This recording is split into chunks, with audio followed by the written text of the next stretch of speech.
das redes sociais. Primeira Epístola de Pedro, capítulo de número 1, versículo de número 3 ao versículo de número 6, para que nós possamos concluir aquilo que começamos domingo próximo passado.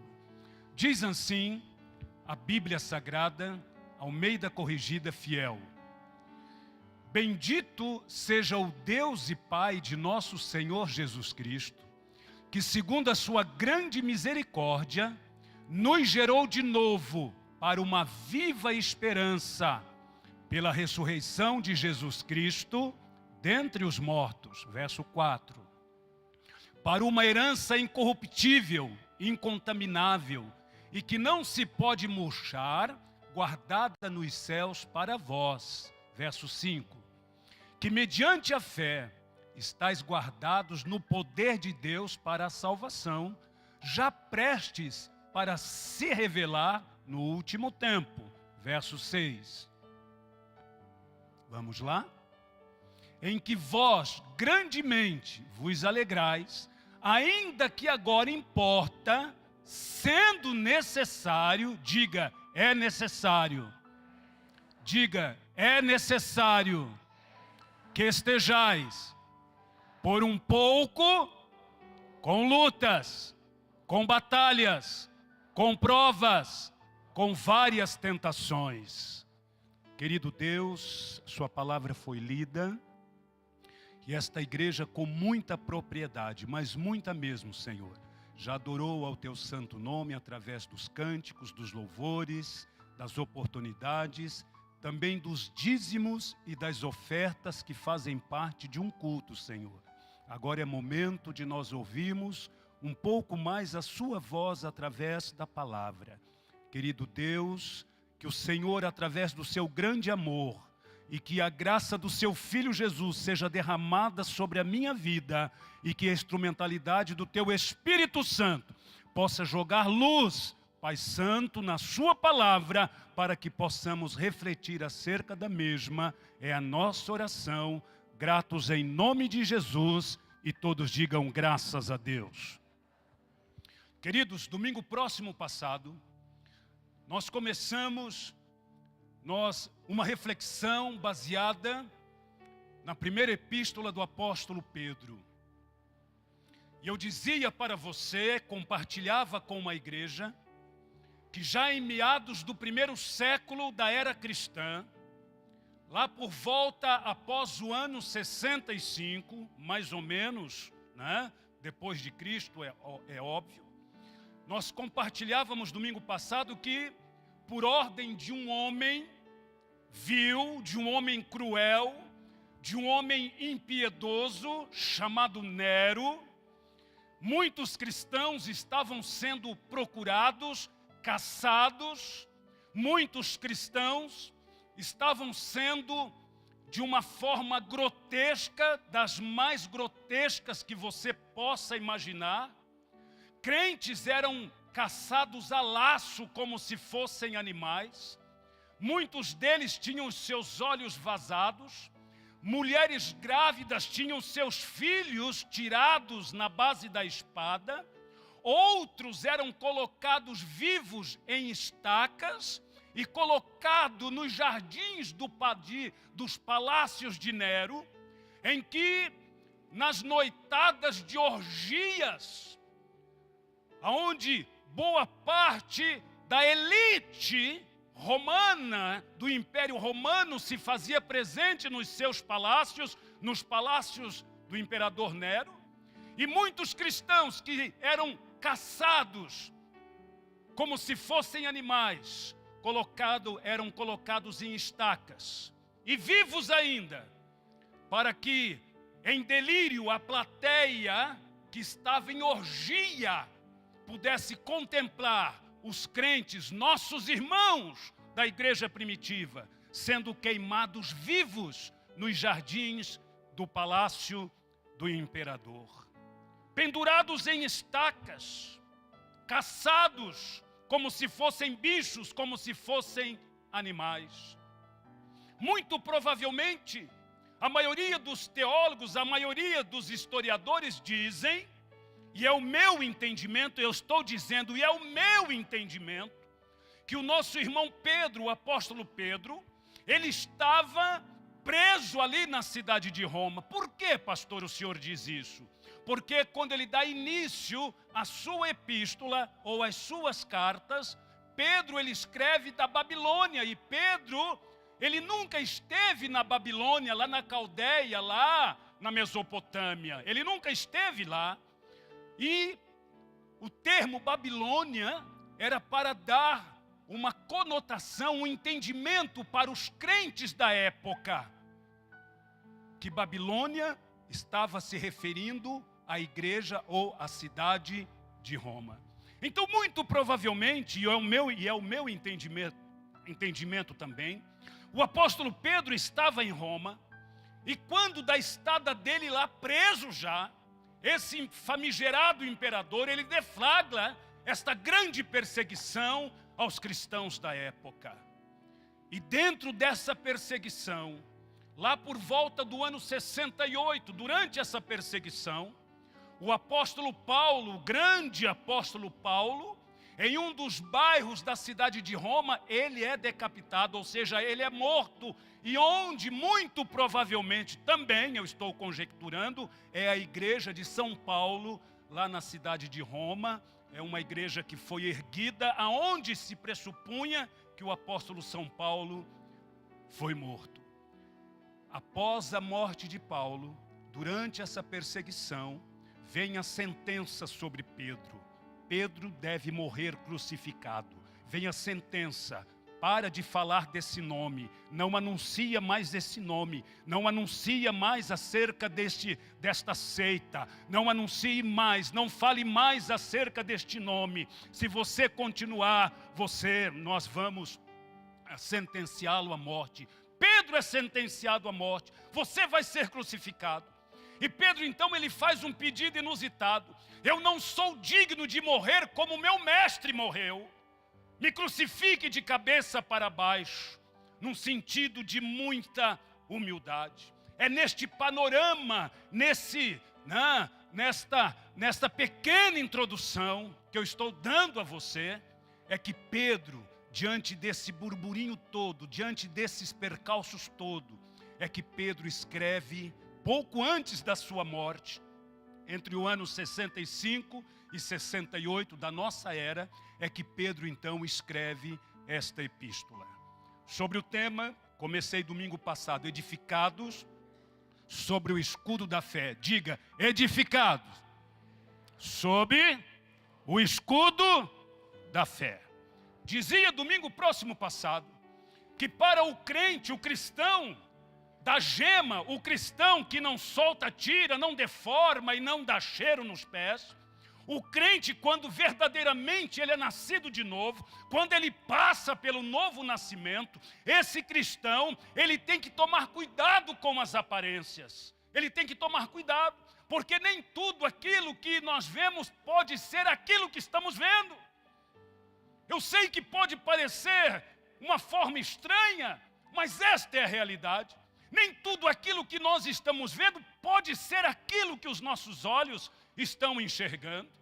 Haja vista, queridos e amados irmãos, que a própria palavra do nosso Deus, ela nos diz que nós, aleluia, nós devemos ser ou não ser, ou nós somos frio de uma vez, ou somos quentes de uma vez, mas nós não podemos ser morno. Por quê? Porque a própria palavra de Deus diz que o morno, Jesus tem vontade de vomitar da boca dele. Então, eu preciso saber e entender que sob o escudo da fé eu não posso simplesmente ter só aparência. Por quê, pastor? Apocalipse 3:1 diz isso para nós.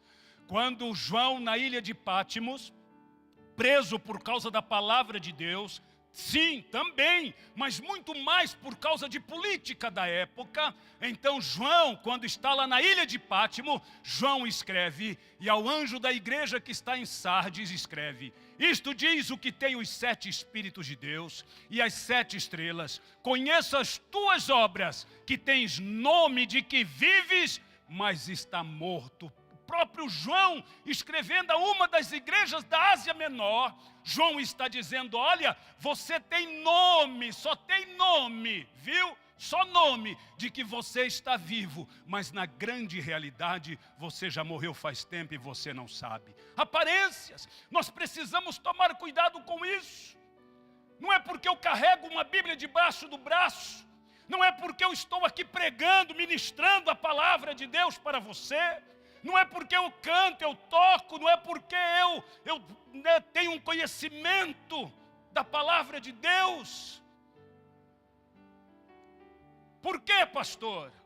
Porque o homem vê aquilo que os olhos dele conseguem ver, mas há um que está andando dentro da igreja nesta noite, que ele conhece o interior do coração de cada um, aleluia, e ele conhece os desígnios do nosso coração. Então eu preciso tomar cuidado com as aparências. Mas em segundo lugar, para nós encerrarmos esta reflexão, primeiro, eu preciso tomar cuidado com as aparências. Cuidado com quem eu abro a minha vida. Tem pessoas abrindo o coração, né? Gente abrindo o coração para pessoas descontroladas emocionalmente, descontroladas psicologicamente, descontrolada moralmente, descontrolada com a vida mais errada do que possa se parecer. Pessoas abrindo o coração, se confessando, procurando ajuda em fontes rotas, procurando ajuda em fontes amargas. Cuidado com as aparências. Sabe por quê? Porque pelo fruto conhecereis a árvore, aleluia. Sonda a vida desta pessoa, sonda lá na região onde esta pessoa mora, conversa com o marido da pessoa, conversa com a esposa da pessoa, conversa com os filhos, observe mais de perto. Cuidado para quem você abre o seu coração. Cuidado. Muito cuidado. Segundo lugar, para concluirmos. Primeiro, tome cuidado com as aparências. Segundo, seja um cristão autêntico e verdadeiro.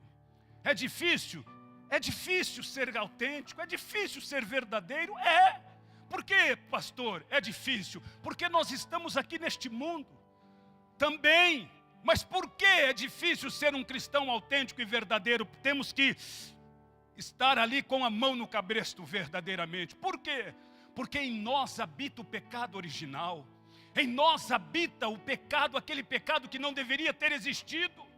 Habita em nós.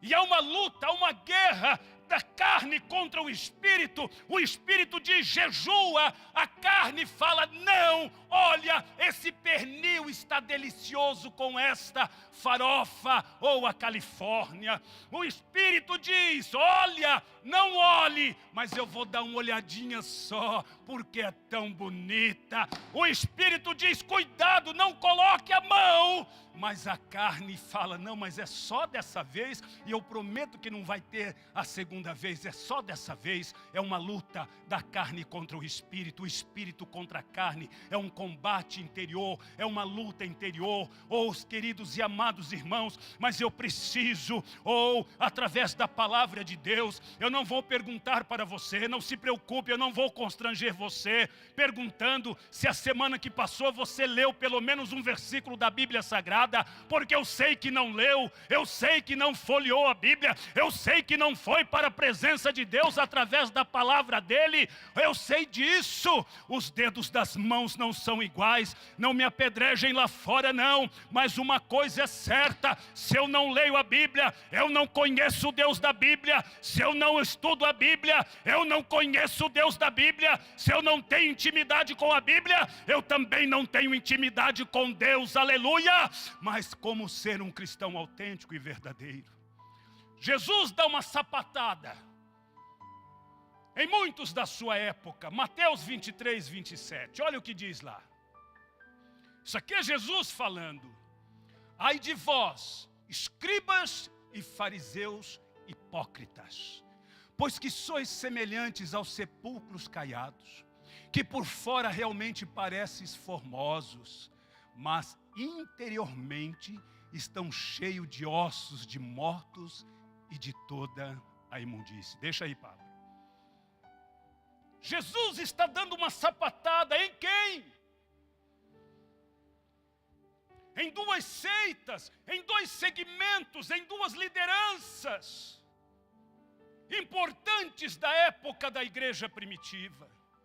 Os escribas tinham a função de copiar, de redigir, de editar as coisas da sua época.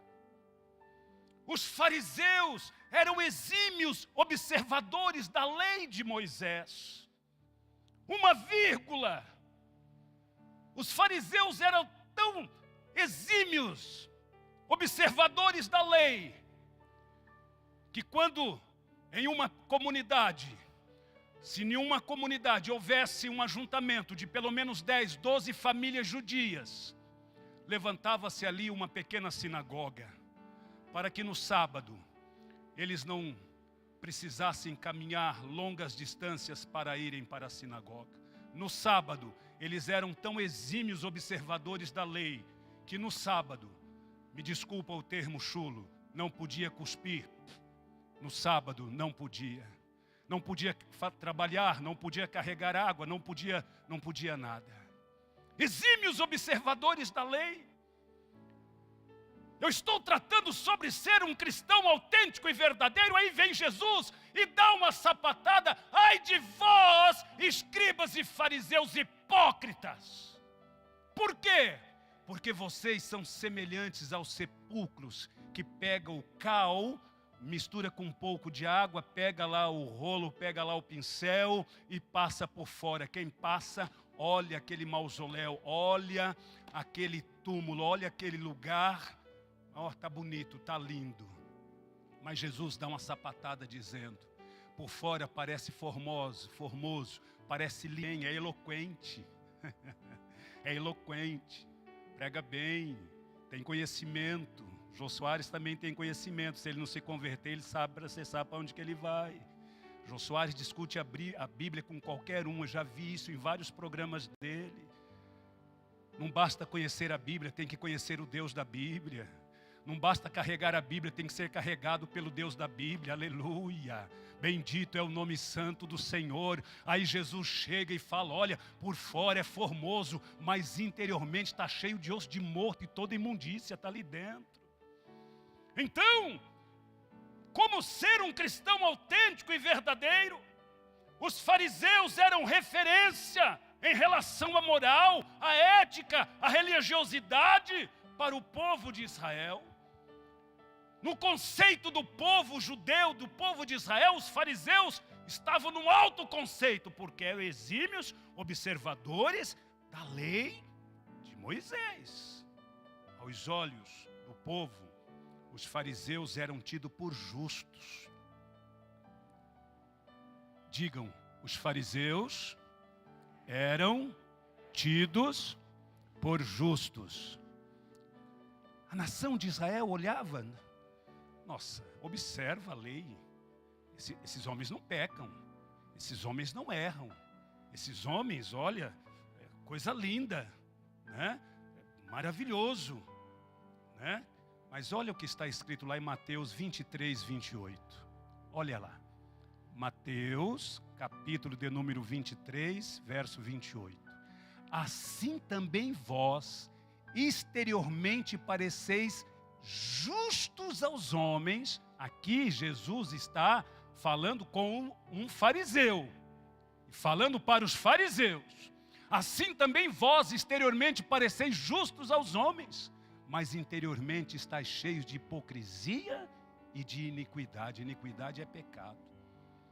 Em outras palavras, vocês passam nas ruas com os seus longos vestidos, com as suas franjas nos vestidos, com os filactérios nas suas roupas.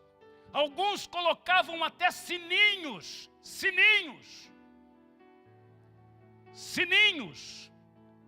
na barra dos vestidos que eles usavam. Para quê, pastor?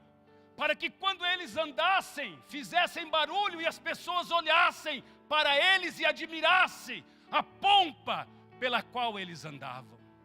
Mas daí vem Jesus e dá outra sapatada. Vocês parecem justos, mas vocês são hipócritas e estão cheios de pecados. O povo olhava e parecia que era o bicho da goiaba, né? O creme de la creme, o supra-sumo do negócio. Mas como ser um cristão autêntico e verdadeiro? Em meio a tantas dificuldades, em meio a tantas lutas, como ser um cristão autêntico e verdadeiro? Se eu não ler a Bíblia, se eu não praticar a leitura da palavra de Deus, se eu não separar um tempo e eu não fizer um esforço sobre-humano, eu jamais vou conseguir ler a Escritura Sagrada. Porque a carne, ela não quer ler a Bíblia. A carne, ela diz, olha, é melhor assistir televisão. A carne, ela diz, olha, é melhor assistir a novela. A carne diz, olha, é melhor ficar no WhatsApp. Esses dias eu fui levar a Nilda no médico e tinha ali um grupo mais ou menos de umas 8 pessoas na sala. Ninguém se olhando, só no celular, só no celular, só no celular, só no celular. Como ser um cristão autêntico e verdadeiro? A autenticidade de um cristão verdadeiro, ela é confirmada através do seu caráter e do seu testemunho. Não esse caráter aqui, pode tirar, Pablo. Não esse. Mas a autenticidade de um cristão verdadeiro, ela é confirmada através do caráter e do testemunho. Quando eu olho para a Bíblia Sagrada, eu encontro lá em 1 de Samuel, capítulo 9, versículo de número 2. Está escrito assim: este tinha um filho, cujo nome era Saul, moço e tão belo que entre os filhos de Israel não havia outro homem mais belo do que ele. Desde os ombros para cima, sobressaía a todo o povo. Samuel, ele vai ungir Saul, ele vai ungir o primeiro rei de Israel. E a Bíblia Sagrada nos diz que Saul, ele era belo, ele era bonito, ele era de aparência. Judeu tem a estatura mediana, para não dizer baixinho.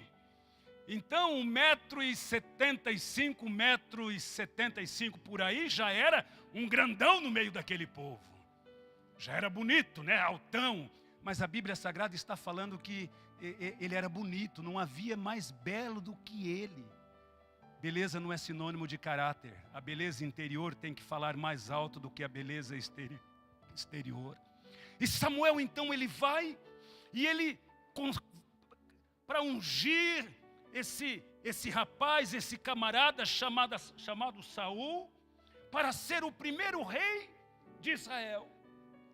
Agora observe comigo, eu não vou entrar nas minúcias da consagração, isso, aquilo, eu vou direto ao ponto, porque o tempo também não ajuda. Saul como rei, uma vez coroado rei de Israel, Saul começou bem. Saul começou muito bem. Ele tinha as bênçãos de Deus. Diga, ter as bênçãos de Deus. Olha para o seu irmão, aquele que está do teu lado, e diga assim: segure-as. Segurar o que, igreja? As bênçãos de Deus, e não abrir mão delas. Lamas decanto e anamas supri alamas. Remante castu mi calabaçu mi andarás de nébias. Irmã Loceni, presbítero Renold, rastu mi castu mi andarás de nébias. Deus está me falando aqui agora sobre este púlpito. Em 30 dias, Deus vai fazer um reboliço santo na sua família, na sua casa, na vida de vocês. Em 30 dias. Hoje é dia 7. Em 30 dias. Deus vai fazer um reboliço grande. Lamas, rai charamacanto mi alabaçu e alamas. Alto, boa aparência, foi coroado o primeiro rei de Israel, começou muito bem. Tinha as bênçãos de Deus, Deus estava aprovando. o que Saul estava fazendo.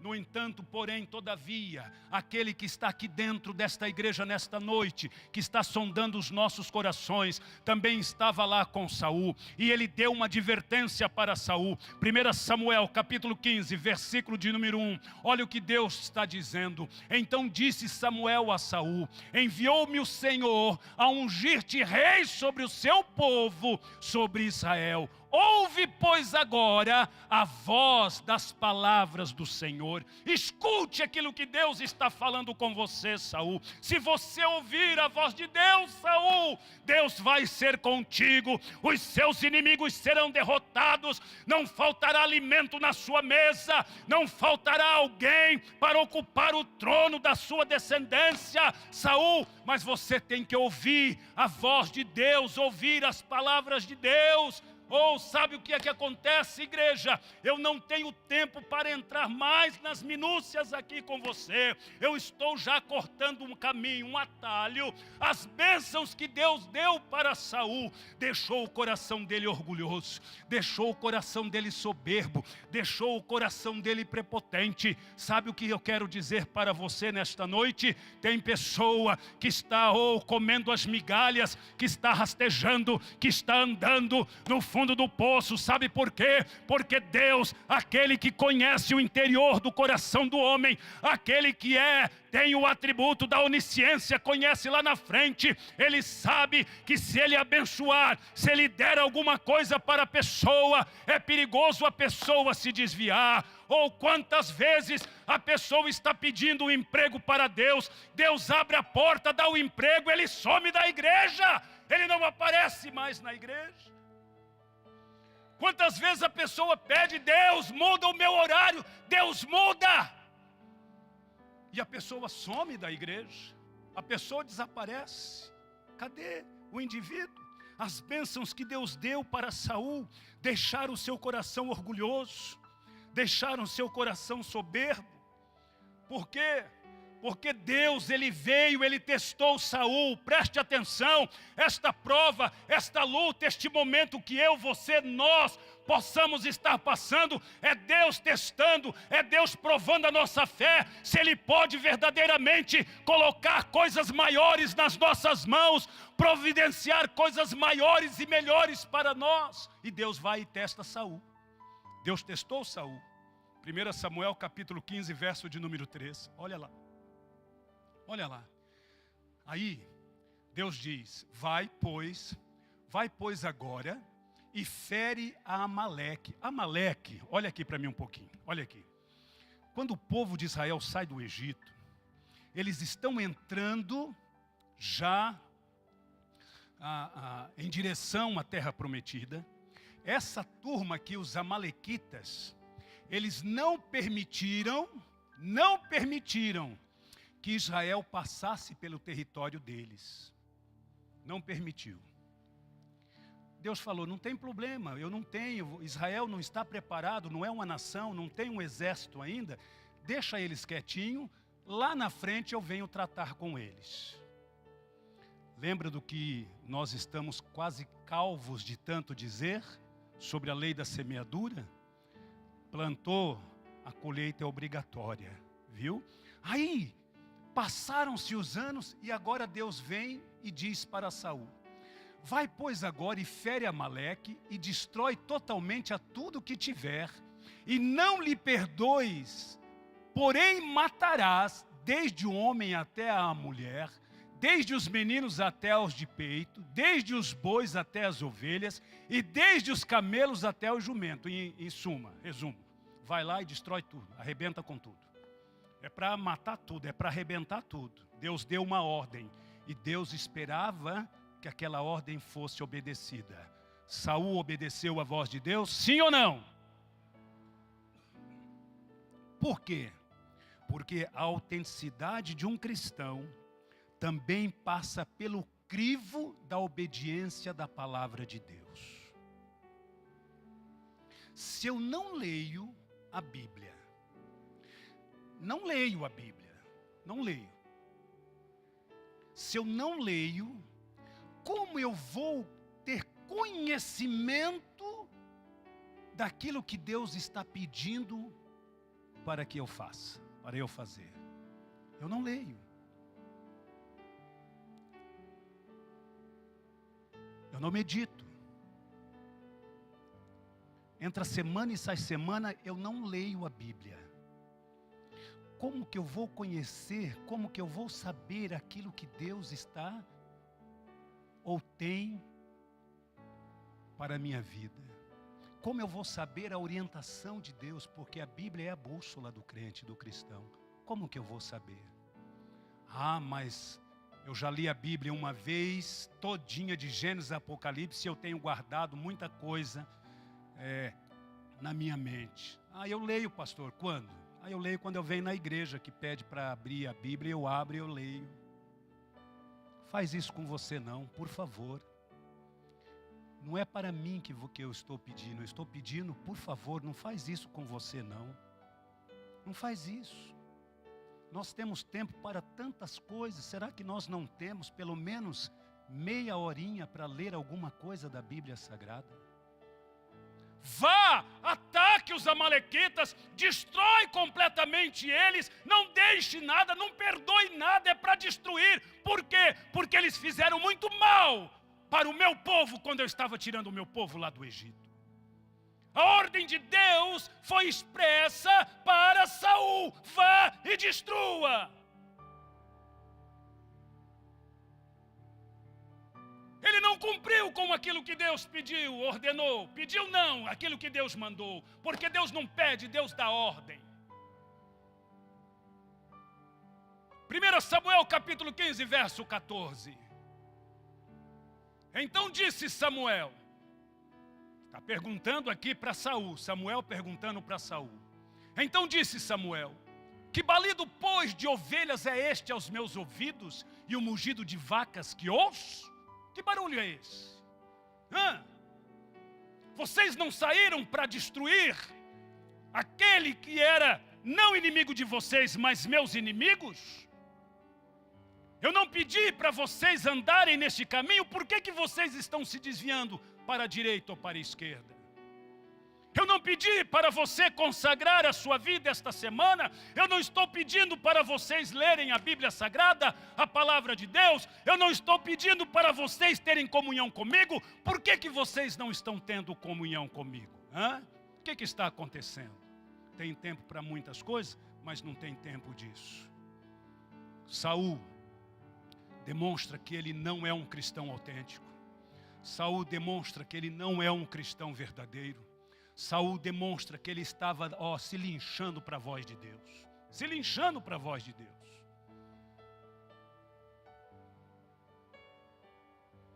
Se eu perguntar aqui o nome do pai de Jesus, praticamente todos vão levantar as mãos e falar o nome do pai de Jesus. Mas e se nós fizéssemos uma perguntinha um pouco fora do normal, do cotidiano da igreja? E o nome do pai de José, que foi o pai, entre aspas, de Jesus? Eu não vou perguntar. Estou coçando aqui de vontade, mas não vou perguntar. Eu só conheço Deus conhecendo a Bíblia Sagrada. Não me venha com churumelas. Eu conheço a Deus, mas se não conhece a palavra, não conhece a Deus. Porque nós só tem um jeito de conhecer a Deus, que é através da palavra. Que mugido é esse que eu estou ouvindo? Deixa eu correr. Que mugido é este? O que é isso? Eu não mandei destruir tudo? Saul demonstra falta de caráter. E além de demonstrar falta de caráter, ao invés de assumir a culpa, porque ele era o líder, ao invés de, ele era o rei, ao invés de, a palavra foi dada a ele, vai e destrua. Ao invés de assumir a culpa, o que ele fez? Transferiu a culpa. Os outros são culpados. É sempre assim. Eu não vou na igreja por quê? Por causa do pastor. Caramba, não vem nessa igreja, mas tem 50 mil igrejas nesse Brasil, vai em outra. Mas fica em casa. O pastor, é o pastor. Quantas igrejas tem em Maringá?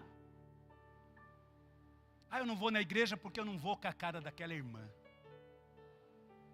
Eu não vou na igreja, até parece espírita, né? Até parece crente espírita. Por quê? Eu não vou na igreja porque o meu espírito não bate com o dele. É espírita. Porque espírito que não bate só pode ser espírita. Porque o que habita em nós é santo.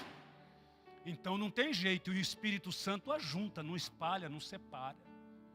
Não tem como, não tem jeito. Aí, ele demonstra total falta de caráter, culpando os outros. 1 Samuel 15:15. Olha lá. Então disse Saul: de Amaleque as trouxeram. Porque o povo, foi o povo, Samuel, não foi eu não. Porque o povo poupou o melhor das ovelhas e das vacas. Eles pouparam, sabe por quê? Porque eles querem oferecer ao Senhor teu Deus. Olha só. Eles querem oferecer ao Senhor teu Deus. Não é o meu Deus não, viu? Mas eles querem oferecer ao Senhor teu Deus o resto. O quê? Eles querem oferecer o quê para Deus? Era para oferecer, se fosse oferecer, pelo menos oferecesse tudo, né? Mas eles querem oferecer ao Senhor teu Deus. O resto, porém, temos destruído totalmente. Qual foi a ordem que Deus disse? Vai e destrua, mate tudo, arrebente com tudo, né? Aí, a sentença, para nós encerrarmos, a sentença vem. Não deu ouvido à voz de Deus? Se preocupe não, viu? 1 Samuel 15:19, olha lá, olha lá. Porque, pois, não deste ouvidos à voz do Senhor, antes te lançaste ao despojo, e fizeste o que parecia mal aos olhos do Senhor. Você fez aquilo que é errado, não deveria ter feito isso, viu? Não deveria. Você deveria ter obedecido. Porque você não obedeceu. Eu estou aqui já pegando mais um atalho. Deus, Ele vai tirar o reino das suas mãos. Porque Deus não quer sacrifício daquilo que Ele mandou destruir. Deus, Ele não quer sacrifício. Deus, Ele quer adoração plena. Obedecer é melhor do que sacrificar. 1 Samuel capítulo 15, verso 22 ao 23. Olha lá o que diz a palavra. Porém Samuel disse: tem porventura o Senhor tanto prazer em holocaustos e sacrifícios, como em que se obedeça à palavra do Senhor? Eis que o obedecer é melhor do que o sacrificar, e o atender melhor, atender aquilo que Deus está mandando, melhor. E o atender melhor é do que a gordura de carneiros, verso 23. Porque a rebeldia, é como o pecado do que, igreja? De feitiçaria. E a obstinação é como iniquidade e idolatria. Portanto, tu rejeitaste a palavra de Deus, não deu ouvido àquilo que Deus está dizendo, Ele também te rejeitou a ti, para que você não seja mais rei. Você não consegue obedecer uma simples ordem sobre uma coisa pequena que eu pedi para você, você não teve condições de fazer. Sobre o muito eu não vou te colocar. Se você não atendeu a minha voz, a minha palavra, numa coisa mínima, sobre o muito eu não vou te colocar. Eu vou tirar o reino das suas mãos. E eu pegando mais um atalho,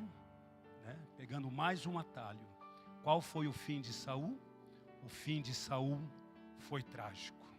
Então eu pergunto para você nesta noite, para nós concluirmos esta reflexão. Qual é a postura que nós temos assumido diante de Deus? Deus chegou a dizer para Samuel que Deus havia se arrependido de ter colocado Saul como rei. Eu me arrependo de ter dado esse encargo, essa bênção para esse homem, porque ele se tornou um homem obstinado, com aparência religiosa. Olha aqui para mim, eu quero encerrar nesta hora. Que postura eu e você nós temos assumido diante de Deus? Será que verdadeiramente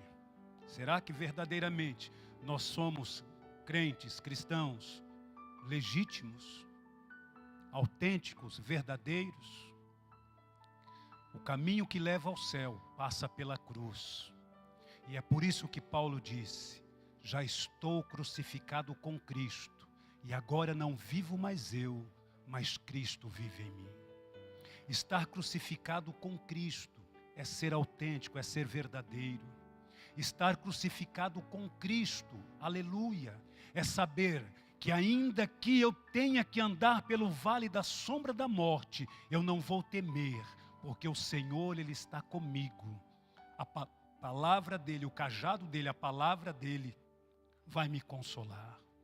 Estar crucificado com Cristo é saber que se eu chorar esta noite inteirinha, amanhã pela manhã, oh, aleluia, quando no raiar do sol, eu vou estar sorrindo, cantando o hino da vitória. Que domingo que vem, se prepare que é a ceia do Senhor. Amém? Antes de ver esta promessa se cumprir na vida dele, se você tem promessa de Deus, você não vai descer à sepultura antes da promessa dele se cumprir, porque se Deus falou, Ele está velando sobre a palavra dele para se cumprir. Então tira isso da sua cabeça, esta doença, este mal, este problema, esta situação, isso aí não é nada para Deus, é como um risco na água. E nesta noite Deus manda dizer a você: ei, ei, ei, eu ainda sou Deus e sempre serei. Ei, eu estou aqui para agir, para atuar, para fazer, para operar sobre a sua vida. Você crê nisso? Palavra, receba uma palavra de Deus hoje para você. Se você tem uma palavra, se agarre nela e vai, porque quem garante a palavra é Cristo Jesus. Quem garante para mim e para você, a minha Bíblia e a sua Bíblia, fala assim que Ele vela pela palavra dEle, para que ela se cumpra na minha e na sua vida. Ei, talvez eu tô pegando para pessoas aqui que você tá numa peleja e Deus manda te dizer: continua pelejando. Talvez você está em casa, você está numa peleja. Eu não sei que peleja que é a sua, se é espiritual, se é material, se é conjugal, se é material, se é filiar. Eu não sei o que você está passando, mas Deus manda te dizer nessa noite: Ele está vendo a tua peleja. Minha, na sua, nas nossas vidas. É preciso que nós, na sua ótica, na sua visão, o que isso pode deflagrar, o que isso pode causar no seio da família. Em nome do Senhor Jesus, querido Deus, eu estou pedindo, intercedendo e orando por esta casa, esta família, em nome de Jesus, e todos digam amém.